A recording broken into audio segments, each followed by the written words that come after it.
So you know Neil Gorsuch personally, so let's begin with how you would assess he is planning and preparing for Monday's hearing.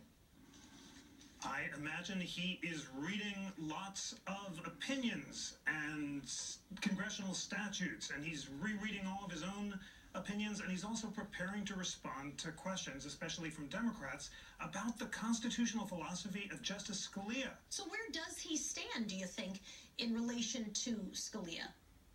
Well, as you said in your intro, some statistical analysis has suggested that he might be to the right of Justice Scalia on certain questions, especially involving government regulation and the president's power to regulate the environment or the economy.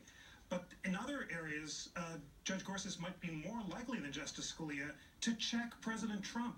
One area where they were both really pro-individual rights is Fourth Amendment searches and seizures. That really affects ordinary Americans' lives. Can the government surveil our telephones, engage in mass data surveillance? Can it grab our iPhones? Both Justice Scalia and Judge Gorsuch, as a lower court judge, have said no, not without really good reason. So there's just one example of how both of their approach to the Constitution can actually favor individual rights.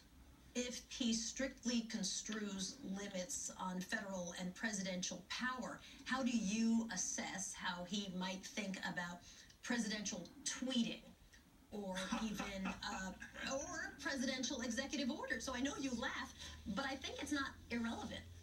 It's not irrelevant at all. And actually, the question of what he would think about presidential tweeting is really important. James Madison, who's one of Judge Gorsuch's heroes, believed that the president should never communicate directly with the people. That was the worst thing, Madison thought, because it would lead to demagoguery. So my hunch is that Madison, and probably by Gorsuch as well, might think that the idea of the president tweeting at all is a really bad idea for the protection of the rule of law. But the executive order is a tough question, as you know. That's being decided right now by the lower courts. And there the big question is, do you just look at the text of the law, which in its second incarnation doesn't refer explicitly to religion, or, as you suggested, do you look to the president's extrajudicial statements on the campaign trail where he said, I want a total Muslim ban?